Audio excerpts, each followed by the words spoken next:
I'm Jim Bowley for jimbowley.com, and welcome to this video lesson on how to play the F chord. So why a whole video devoted to one chord?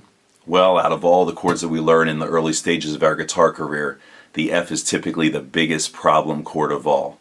As a matter of fact, I titled my web lesson, How to Play the Dreaded F Chord, because most people are going to see this chord in a song and they just know some bad things are going to happen. And to make matters worse, it's super common, so you really can't avoid it. The only thing you can do is just buckle down and learn it properly. So what makes the F so difficult? Well, it requires more finger strength and more finger independence than just about any of your other basic chords. But fortunately, I've got some strategies and techniques that I can share with you today. They're going to help you to dominate this beast. Now, one final note though, this video will not cover the full bar shape. Instead, we're going to focus on the standard open position form of F. Let's get after it. When it comes to learning F, you got to get your mind right. So be prepared to stay positive and patient and just embrace the suck, because it's going to be miserable for a little while. Now, with that being said, it might be a good idea to have a few handy substitutes for F so that you can actually get through some songs without everything coming to a grinding halt. Now, these substitutes will not be perfect, but they'll at least get us an F sound while we're working on the proper F. We know going in that we'll replace it later with the actual F chord. My go-to substitute for F is always a basic F major 7 chord with fingers 3, 2, and 1 on strings 4, 3, and 2. String 1 is open. So why do I substitute with this F major 7? Well, first, it's an easy chord for most people to play. It gets us into the basic hand position for F, and it gets us a usable F sound. Now, it's not a perfect substitute. As you can hear, this open E string on top is a little too dreamy and sophisticated sounding when we really just need a straightforward basic F sound. But desperate times call for desperate measures. The only real issue to be aware of here is that the basic F major 7 is a 4-string chord, which means we have to mute strings 5 and 6. Now, you'll likely mute string 5 with the tip of finger 3 and mute string 6 with the thumb if you can reach it. Otherwise, you'll have to be careful not to lay on string 6 with your pick, since that low open E will muddy up the chord.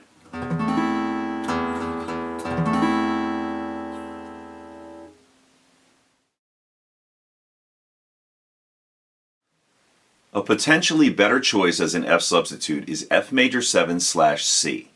The slash in the chord means that we're playing the C as our bass note, so this will require that we move finger 3 over to string 5 and tuck our pinky finger behind finger 3 on string 4.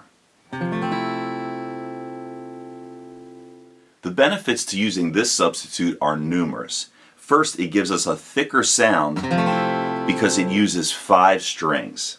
Second, it gets us closer to the full bar shape, which we're going to need in the future. Third, it minimizes muting issues because now we only have to mute string 6 with the tip of finger 3 or maybe the thumb. And lastly, it puts us in a great position for transitioning to other open chords like C or C over G, which have the same basic shape. So now we have 2 good substitutes for F that will give us an F sound and allow us to get through some songs while we continue to learn the proper F. So for the full text and the chord diagrams from this first half of the video, please follow the link below to part 1 of my dreaded F chord lesson. The most important and difficult element of the proper F chord is the partial bar. Now, if you're unaware, a partial bar, sometimes called a small bar, is a technique where we cover 2 or 3 strings with 1 finger. In the case of F, we're going to need finger 1.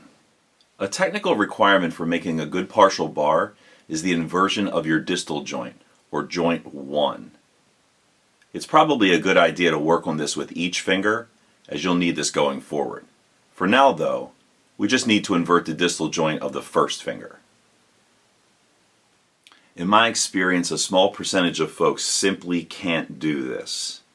Now, I hate to be the bearer of bad news, but if you can't do that, it'll be a little bit more difficult to play F. However, most people can at least flatten their finger. Flat is not ideal, but it is workable. And truth be told, when we play the F chord, as I'll demonstrate in the next section, flat is about all you'll need. Now I call this chord in the first or open position the quasi-open F. You can never really call F an open chord, since that would imply that it has at least one open string. But since F is located, I should say, in the first position with other open chords like C and G and A minor, I call it the quasi-open F. It's just semantics, I realize, but I think calling it that can help you to mentally group it with the other open chords since they share a similar shape. Now I like to teach F in a 4-step process. Step 1. Start with the basic F major 7 shape. Simply make the standard 3-finger F major 7 shape and keep your thumb on the side of the neck.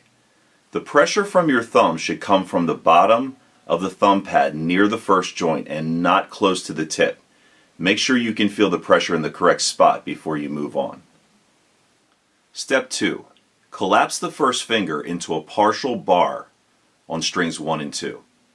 It's important here that you aim for a diagonal bar, not a bar parallel with the frets. If your thumb is on the side of the neck, it should help to get the correct angle. And as you establish the bar, it should in turn force pressure lower on the thumb toward the bass. Now many people think that any type of bar needs to be straight across, and that's simply untrue.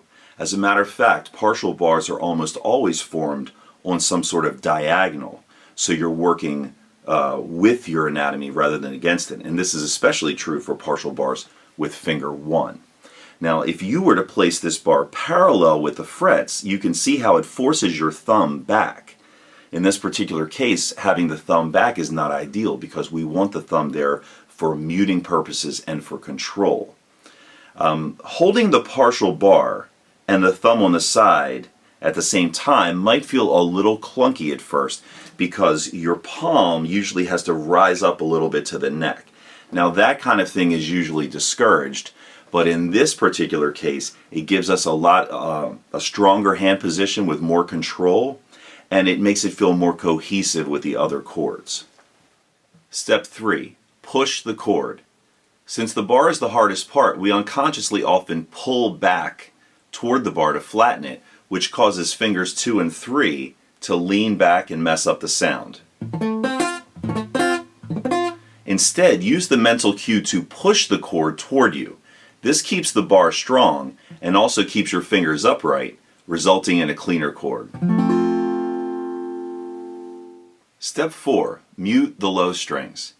Here we want to mute string 5 with the tip of finger 3. If you're pushing the chord, this should happen almost automatically.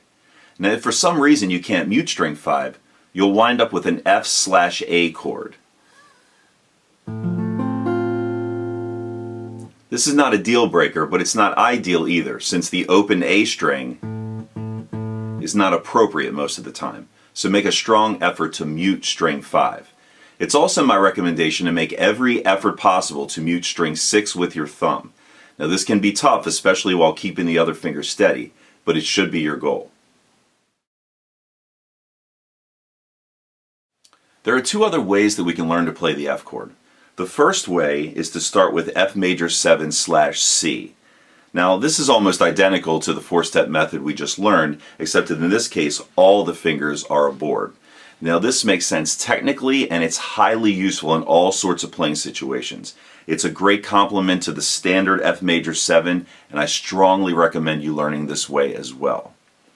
The second way that we can learn to play F is to start with the partial bar and then to add the other fingers from there.